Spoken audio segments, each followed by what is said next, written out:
Hello everyone, and welcome. My name is Cyrus. Recently, there was another Dengeki livestream, showing off even more Kai no Kiseki goodness. And just like last time, we're going to be taking a look at everything they showed off, doing a little bit of an analysis. So, this first video, we'll be taking a look at all the screenshots and other various miscellaneous things they showed off in the livestream. And I'll have another video coming out soon after this one, where I'll be taking a look at the gameplay section and doing a raw reaction to all of that stuff. So with that out of the way, let's get started. Alright, first things first, they just have a little intro card here. I'm not really going to speak about it too much. They show Judith and Feri fairly soon afterwards. Oh, and then here they show off the release date, how much the game will be. Which is actually funny. It was actually pointed out in chat, but they have the wrong release date. They had it as 6/29 when it's actually 9/26. So people were like, "Hey, you got the wrong release date," and they were like, "Oh, oops." Oh yeah, they had Baron Bear as a co-host. Oh, I love Nadia's little bear. Okay, here we go. First, we get this little introduction screen with Feri. And I gotta say, I really like her new outfit. I really like the green. And these are supposed to be summer outfits, right? So she has the jacket tied around her waist. She has the big old green scarf, the green headband. She has a lot more of a serious expression to show that she's matured a bit more. And a new addition to these videos, I am using a translation app on my phone called Papago, and it's not perfect, but it will at least give me somewhat of an idea as to what the characters are saying. So the text over on the left side there is a direct quote, where she's basically saying, "Space? Can people go there? Yes, if the trailers are anything to go by, we go to space. Space Australia. I hope we get to go to space Zamurian Australia. Zamurian Space Australia. Oh, Dragon Ball Z Abridged. How I miss you." And on the right here, let's see. A girl hunter who has been training in combat since she was a child in the Kurga Warrior Corps. Her real name is Merida. She started working in Van's office after the incident involving their rival Eisenshield, and she also attended Sunday school. She succeeded in overcoming a mysterious incident in the capital of the Republic in early 1209. She is growing even more at the age of 14, which is considered an adult in Kurga. So yeah, as you could tell, the translation isn't perfect. They translated Jaeger as hunter, which, I mean, that might actually be what it means in German, so for all I know, it could be accurate. Okay, here we go. Then we get this first screenshot with Feri and Agnes looking concerned. And what's interesting to me, I have just barely reached chapter 1 of Kuro 2. But what she says is, "I wonder if the other side of Wonderland is like this." Huh. So I wonder if that has something to do with the Maschengarten? Oh gosh. I shouldn't have said that. The Fairy Tale Garden, yes.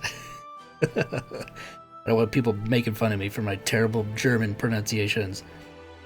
But I wonder if that's what his whole plan is, to maybe turn the virtual space into sort of a quote-unquote Wonderland, maybe something akin to what the Ariole did on the Liber Arc. That's just me doing my quick little theory crafting here. Oh, and then we get like a Risette. Look at Aaron Spiffy. Man, he is... I love his new outfit. Oh, it's so cool. Just the black and the red. It's perfect. She doesn't really say anything important here. Oh, and we get a sneak peek of like the new facial animations for her crafts. Yep. Oh, okay. Here's Aaron. Oh, I love the belts on his thigh. I love the belt that goes like sideways on his waist. He has 3 little, wonder if those signify the friends that he lost back in Langport. Or it could just be cool accessories. Oh, I love his expression. Oh, this artwork is just too good, man. And I love his black jacket with the gold dragon. Immaculate. And yeah, the green, the little bits of green on the necklace add a little bit of color. Right, and then the quote on the left says, "I'm not going to be bound by the past or the present. I'll go my own way." Badass. Okay, yeah, this translation is a lot more, it's pretty bad. It's basically just going over that he was a gang leader in an eastern part of the Republic. He practices swordplay and martial arts. He was in the opera. Yeah, they translate it as Eastern Opera. He succeeded in recovering himself when he was about to be controlled by the soul of a reincarnated witch. They translate demon as witch. Interesting. And that he's staying at the Solutions Office to review himself and keep an eye on the syndicate who tried to use him. Interesting how they translate this. I assume they mean Sao and his group, right? Oh, look at look at Van. Look at the expression on Van. He's like, "Oh, Aaron, why do you get such a cool outfit? I'm the only one who can have a cool outfit." It translates this section as, "I don't care what the coats, COATES, look like." I don't know what that's supposed to mean. "I can't believe he used another executor." I believe that's the original translation of enforcers.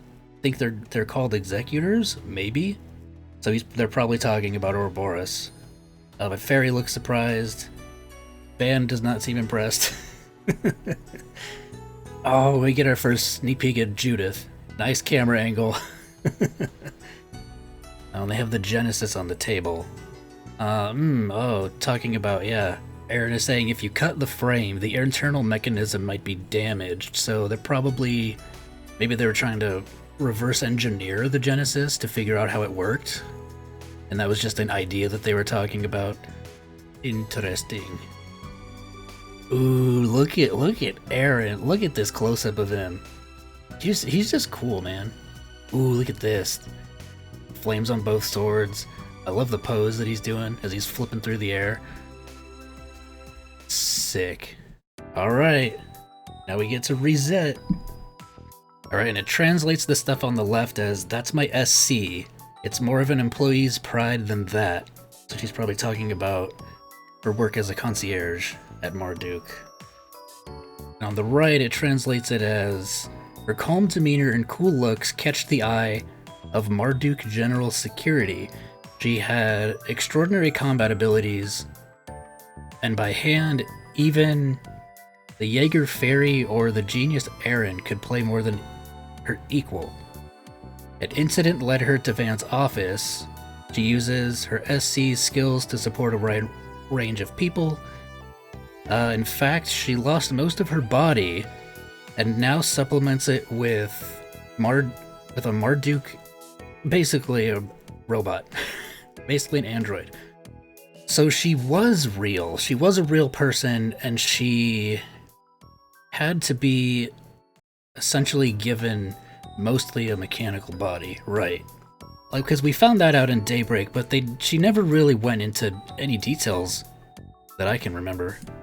Ooh, now we're in some kind of fancy... You see Quatre over there being all serious. Risette's serious. Yeah, everybody's serious. Even Mustache Man back there is serious. It's like, oh my word. But then you have some kind of, like, bodyguard off to the right there, so this makes me think that where we are is possibly maybe Gramhard is giving a speech. She's saying she's saying something to the equivalent of probably in line with the pre-Enigma tactical orbment. So maybe they're revealing a new type of orbment. But what's funny is that it translates it as Tactical Oven. I know some of the words, some of the Kiseki exclusive words are going to be very weirdly, very roughly translated, so you gotta kind of fill in the gaps yourself. Okay, and then here she's holding her hand to her head. Maybe she's reminiscing about something, or she's experiencing flashbacks or something. Because, yeah, she's just saying, no, not like this. Maybe it has something to do with how she lost her body? Possibly? Oh, I love this. She looks very cute in this pose right here. Oh no, yeah. Ooh, and then she's like activating her like lock-on feature. She's about to do a drive-by on some monsters.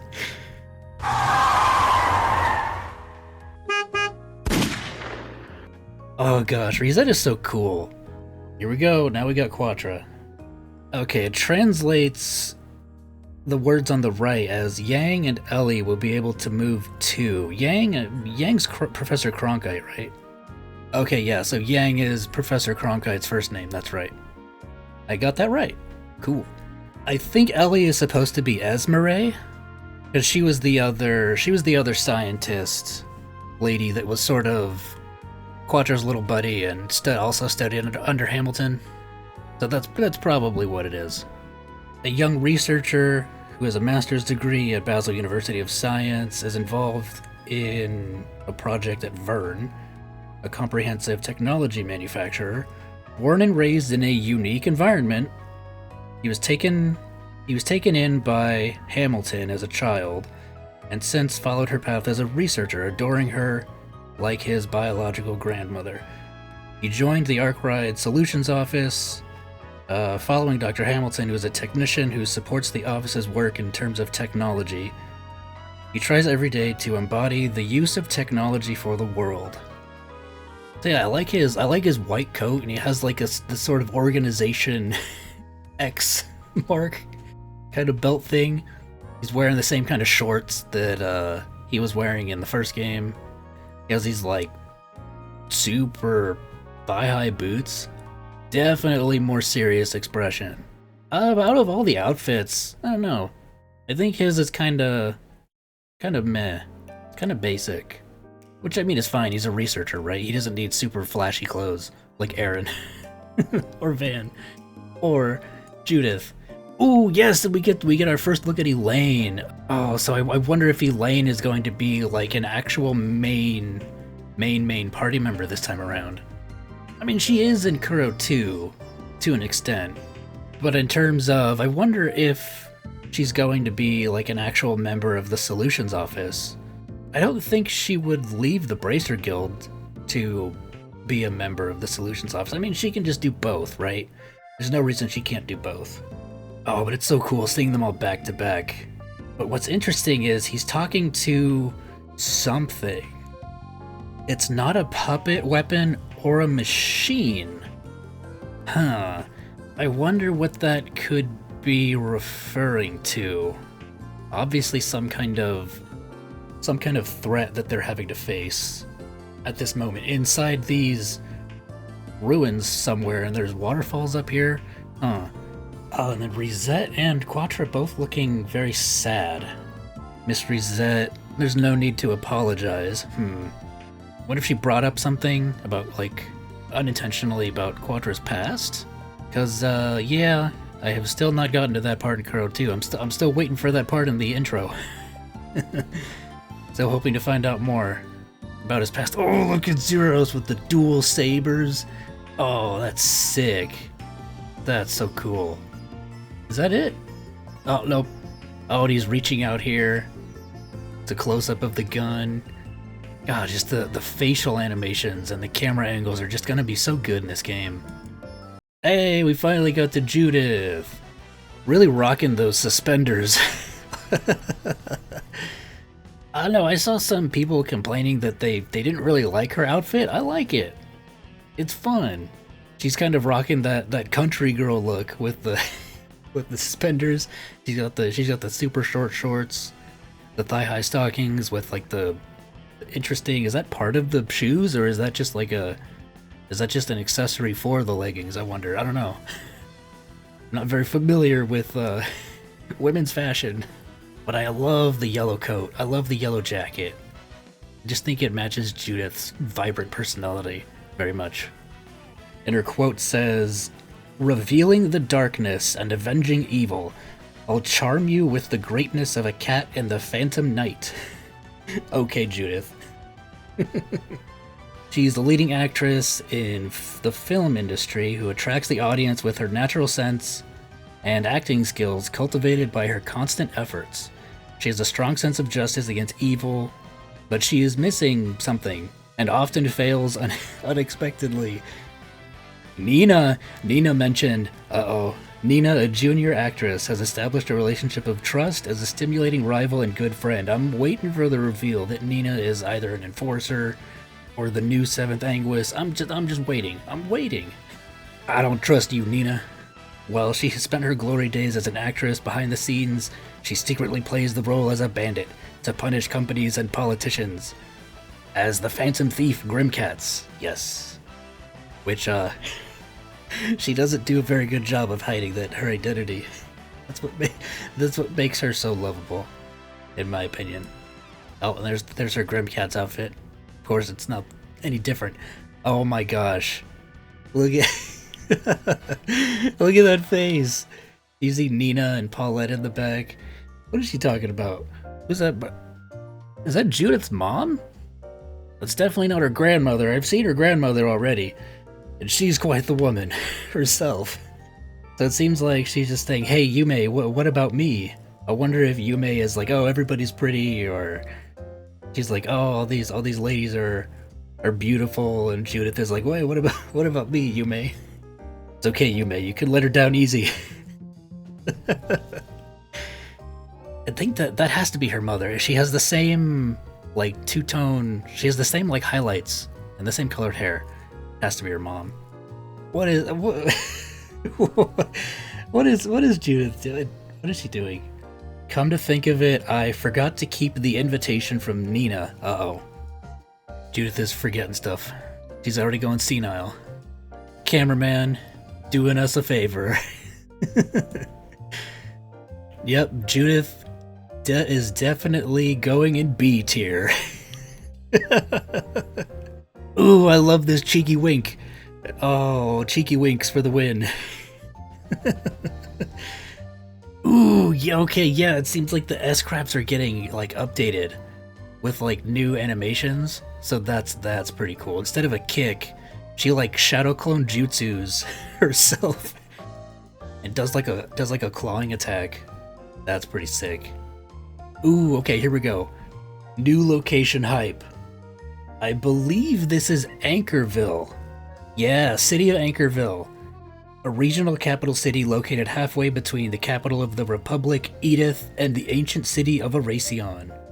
It flourishes as a relay city, connecting the two cities, and branches of large corporations are also expanding here in their own way. I wonder if we'll see a new branch of Quincy here. The confectionery company that Elaine's father ran. Although it has no distinctive characteristics, it's gained a steady popularity among Republicans as a city that is comfortable to live in with a calm atmosphere. It looks like a very calm place to live. And yeah, we get some kind of new movie theater in the background. This just looks like the perfect place to just like go to a cafe and just sit outside and just be in the open air. Oh, speaking of cafes! Ooh, is this that jazz bar that we saw in the previous screenshots with Van? I see the trumpet there, I see the piano, and the little advertisement things in the windows.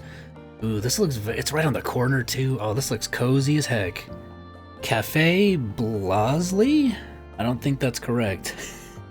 I see something, it says La something Chat Noir. Cafe Brazier? I think that's what the sign says. It's a little blurry, I can't really read it. Run by the Lanster family? Oh, it's run by Judith's mom. The current owner is Chloe Lanster, the mother of the film actress Judith and the former Grimcats. Cool. Despite being run by a former top artist, it is close to customers and is loved by local residents as a resting place. It looks very cozy. Ooh, it's got the benches outside. I love just the flowers outside along the sidewalk there. It's in a very nice cozy spot. Oh, I mean, do I need to translate this? Just it's already translated for us. Wow, the game's already in English. Why does it take so long to get translated? I wish. Anchorville General Hospital. A large hospital in the city of Anchorville. With state-of-the-art medical facilities, many people visit from afar for treatment and medical examinations. Yeah, but it's no Saint Ursula. unless they have nurses like Cecile. I don't want to go here. Nurse, I got a tummy ache. Ooh, and then we get some combat screenshots. I wonder where this is located. If this is outside Anchorville or if this is outside of Edith. Because you got some kind of like river running over here. You got creepy sheep, blue creepy sheep walking around. Crazy mantis things. Ooh, okay, yeah. So it seems like everyone else gets the ability, Van gets the ability to transform into his Grendel state in field combat. But it seems like everyone else gets to activate sort of this bullet time effect, where all the enemies slow down, it heightens up their senses. I don't know if they get a damage buff for field combat, but I wonder if this will be like an easy way to just grind enemies, like lower level enemies on the field. Oh, let's see what it translates this creepy sheep's name as. Yep, that's just a bunch of gibberish.